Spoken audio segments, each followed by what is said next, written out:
Iman kepada Allah yang pertama mencakup 4 hal. Ini antum catat. Kalau ada pertanyaan bagaimana seseorang beriman kepada Allah, maka beriman kepada Allah mencakup 4 hal. Yang pertama beriman kepada wujud Allah Azza wa Jal. Beriman kepada wujud Allah Azza wa Jal. Bahwasanya Allah ada dan memiliki sifat-sifat dzatiyah, sifat-sifat fi'liyah. Sifat-sifat dzatiyah adalah sifat-sifat yang melekat pada diri Allah Azza wa Jalla. Allah Ta'ala menyatakan dirinya memiliki wajah, memiliki jari jemari, memiliki tangan, memiliki kaki, dan seterusnya. Tapi semua yang dinisbatkan kepada Allah atau semua sifat Allah tidak sama seperti sifat makhluk. Laisa kamitslihi syai' wa huwas sami'ul basir. Maka kita mengimani akan adanya Allah dan wujud Allah Azza wa Jalla. Ya. Sebagian kelompok tidak mempercayai akan adanya Allah Azza wa Jalla. Ya, seperti ateis yang tidak beriman akan adanya Tuhan. Ya, sebagian filsafat ya, kesesatannya itu mengingkari adanya Tuhan. Karena Tuhan itu tidak bisa masuk ke akal mereka wujudnya.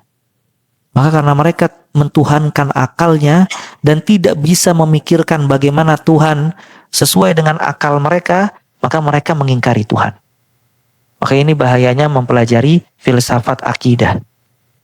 Ya, sebagian universitas umum atau universitas Islam dia ada fakultas usuluddin, tapi di situ ada filsafat agama atau akidah. Dan filsafat itu ilmu Yunani yang diterjemahkan ke dalam bahasa Arab. Kemudian terpengaruh sebagian ulama dengan ilmu tersebut, maka mereka mentuhankan akal. Semua yang tidak masuk akal maka ditolak sama mereka. Semua yang masuk akal diterima sama mereka. Maka orang yang mempelajari filsafat itu ujungnya hayran. Dia di atas kebingungan dan keraguan. Dan subhanallah pernah ada satu ustadz cerita, dia bilang dia dosen filsafatnya itu sering kalau pulang nggak tahu rumahnya di mana. Ya. Karena terus dia memikirkan hal-hal yang di luar kemampuan dia. Kalau dikatakan Allah memiliki tangan, dia pikirkan terus bagaimana tangan Allah, bagaimana Allah. Maka tidak ada iman, semuanya harus dengan akal. Ya. Sedangkan Ahlus Sunnah wal Jamaah tidak mentuhankan akal. Ahlus Sunnah wal Jamaah dia tunduk kepada nas, kepada dalil Al-Quran dan As-Sunnah. Akal memiliki perannya untuk memahami dalil Al-Quran dan As-Sunnah. Kalau seandainya ada yang tidak mampu dia cerna lewat akalnya dan ada dalilnya, maka dia tidak membatasi dalil. Dia mengatakan sami'na wa ata'na. Dia serahkan ilmunya kepada Allah Azza wa Jalla. Makanya ada sebagian kelompok di zaman Imam Abu Hanifah rahimahullah, dia tidak percaya akan adanya Tuhan. Kemudian orang-orang ini datang kepada Imam Abu Hanifah.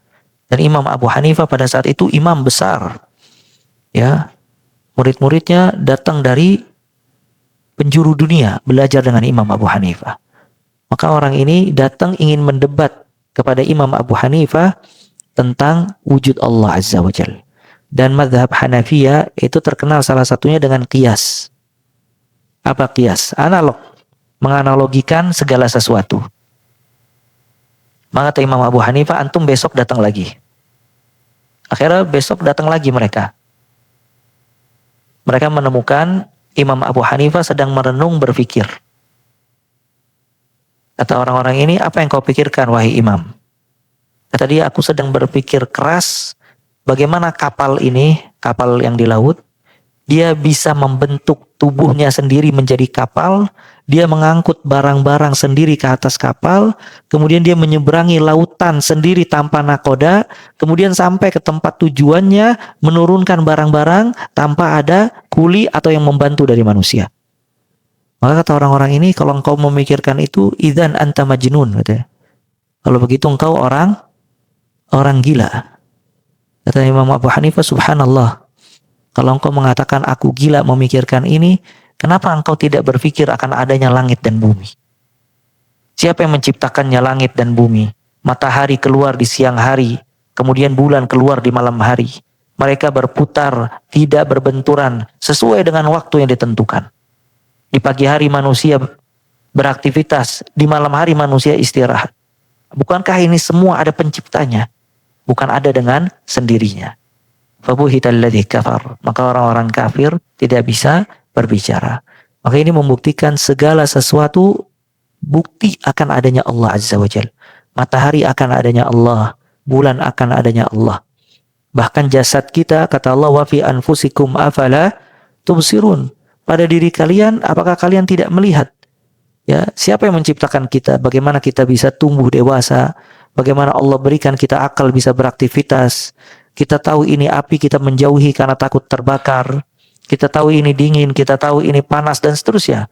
Ini semua menunjukkan ada penciptanya. Siapa? Allah Azza wa Jalla. Maka yang pertama beriman kepada wujud, akan wujud Allah Azza wa Jalla.